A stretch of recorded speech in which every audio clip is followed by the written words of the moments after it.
When considering the possibility of life beyond Earth, we look for three main ingredients. The first one is key elements such as carbon, hydrogen, oxygen, and sulfur.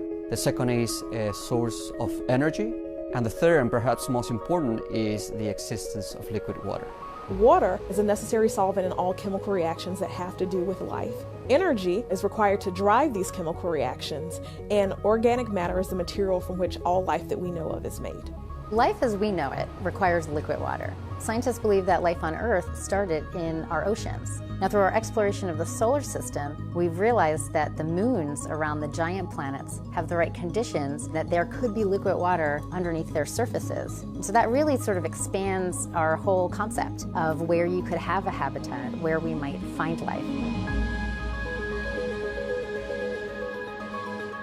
Water is fairly common in the universe. We've seen traces of water in large molecular clouds between stars. We've seen traces of water in protoplanetary disks. We've also seen traces of water as water vapor in the atmospheres of giant planets around other stars. And we know that water is in the atmospheres and interiors of our solar system's giant planets.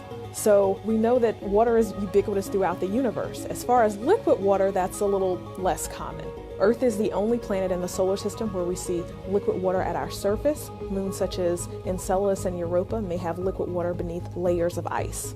We're really expanding our understanding of what makes a place habitable. Instead of just looking for an Earth-like terrestrial planet that's a very specific distance from its star, we're learning that there can be hidden habitats that are underneath icy layers, and they can be a lot further out from the sun.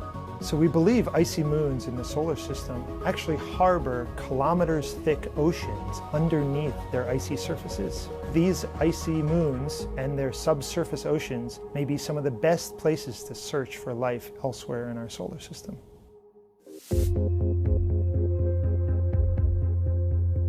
Enceladus is one of Saturn's many moons, and it's a very small moon that people tend to kind of ignore because it's so small, about 500 kilometers in diameter. But decades ago, in the 1980s, from ground-based observing, we found out that the location of Enceladus relative to Saturn happened to coincide nicely with Saturn's E-ring. And so we were thinking that Enceladus had something to do with the E-ring particulates, the icy material, but we weren't sure.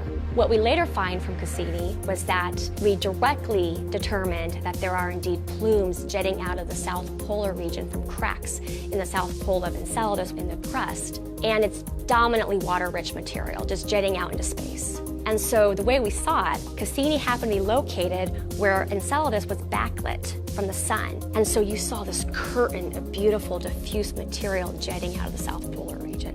Quite breathtaking, actually. Even more, we were able to use the different complements of instruments on board Cassini to go after the chemical composition of the plumes. And that's where things got really interesting. So number one, that's because of liquid water. There's definitely a liquid water reservoir. It's subsurface below the icy crust, but that is there. Number two, the chemical composition of the plumes told us that there's a lot of organics, things that make up amino acid, and things on life that are very interesting. And number three, what we were really looking for is a source of energy. On Enceladus, photons from the sun aren't going to work because you can't penetrate the tens of kilometers of icy crust to get down to where the liquid water reservoir is. But what Enceladus does have is hydrothermal vents. It's very hot into liquid water. That has a lot of analogies with the ocean floor, where we have a form of releasing chemical energy via something called serpentinization. And so we think that Enceladus might have that potential to have an energy source being chemical, not sunlight. And so you put all that together, and Enceladus has all the ingredients, or most of what we need, for life. That makes it a very astrobiologically interesting object to study.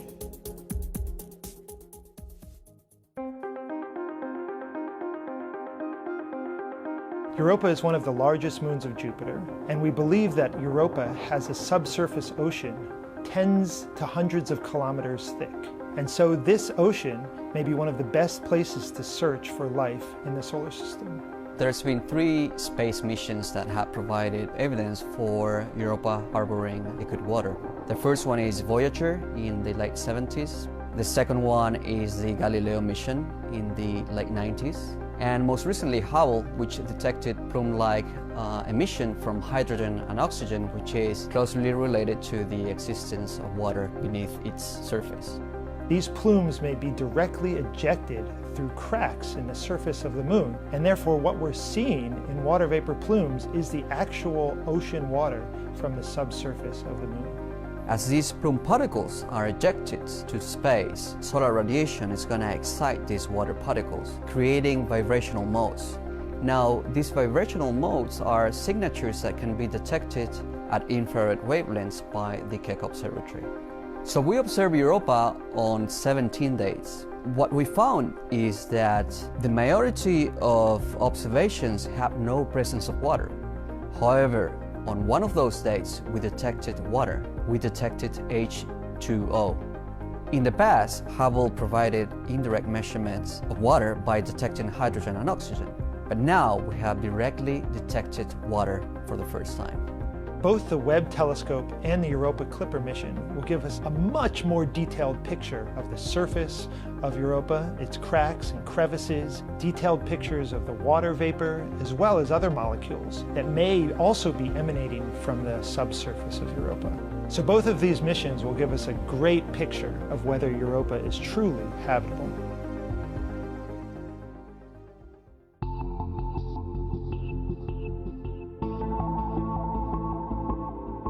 Titan is a moon of Saturn. It's the second largest moon in the solar system, and it is about 2 times larger than Earth's moon and actually bigger than the planet Mercury. And Titan is also interesting. It's the only moon in our solar system with an atmosphere. It's surrounded by sort of an envelope of gaseous nitrogen, just like our own Earth is.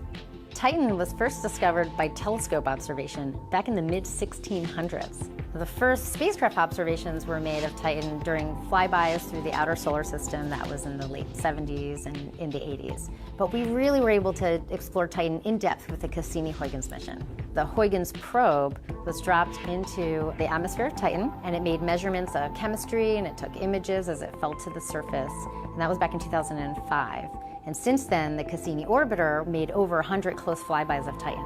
Cassini, in its design with the different instruments, we purposely were picking instruments that could go into longer wavelengths into the infrared so we could really understand the moon. We were able to basically peel back the layers of Titan to really see what was below, and it was remarkable, very Earth-like. The landscape is similar to Earth's in many, many ways, but with a little bit of a twist. So on Titan, you can find dunes, you find lakes, there are river channels. The atmosphere is very dense, and you can get clouds and smog, and you even get rain. We saw winds, we saw seasons, and one really important thing we saw was liquids pooling in the polar regions on the surface, a lot of it. But because Titan is so cold, those features are all made of very exotic materials compared to what we would find on Earth. So the lakes and the rain are made of liquid methane. The crust that forms the surface of Titan is actually water ice, but it's so cold that it's as hard as rock. And in the atmosphere, we get this organic chemistry that forms large organic molecules and particulates. They fall down to the surface and then behave like dust or like sand does. So it makes us want to go back to really understand the complex organic environment of that surface and what it means for either past life or maybe future life. Dragonfly is a mission that was just selected by NASA to fly to Titan and arrive in the mid-2030s. Dragonfly is going to make a whole bunch of measurements to help us understand the environment on Titan and its potential for habitability.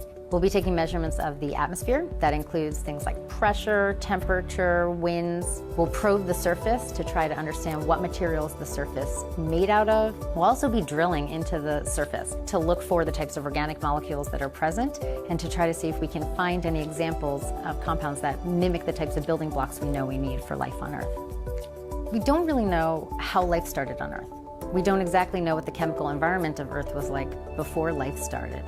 So with Titan, we have this really unique opportunity. There are times in Titan's past where there could be liquid water on the surface. Impact craters can generate impact melt, and there's a potential for possible cryovolcanism to erupt some liquid water onto the surface. And so we know that there's a rich organic chemistry going on in the atmosphere. We know that's depositing to the surface. If there were times where those organics and the liquid water environments were mixing, then there may be some really interesting chemistry taking place. When you have these processes operating for hundreds of millions of years, how far can they get you down that path of chemical complexity? And can we see reactions and molecules that start to look something like what we think of as essential elements for our biochemistry for life on Earth?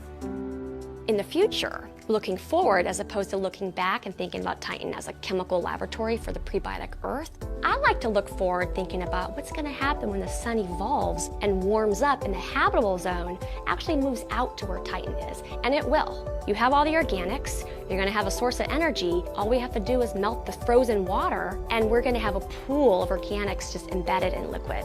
Titan might actually have a chance at that point to harbor life.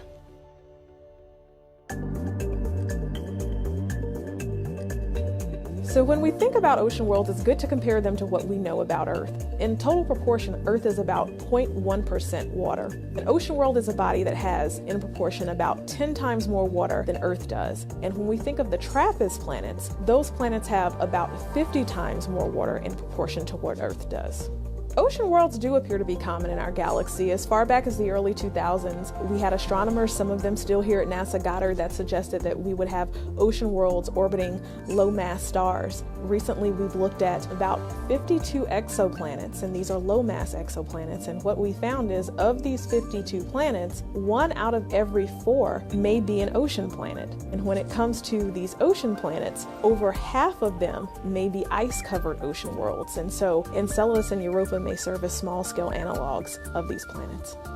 So there are a number of different ways to search for life on planets around other stars, but the key method is the study of the atmospheres.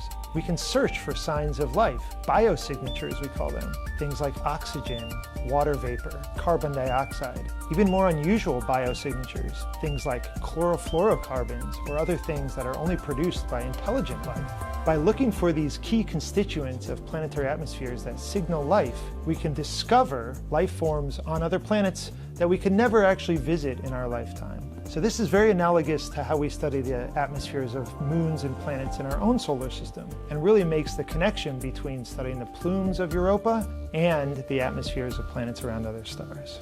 What I would like to see is the definition of a habitable zone expanded. We don't want to keep thinking too narrowed about liquid on the surface, but broaden the scope and really try to embrace other worlds that might seem too far from the host star and frozen out when they really aren't frozen at all. At great depths, they harbor a warm, hydrothermal-driven liquid water environment.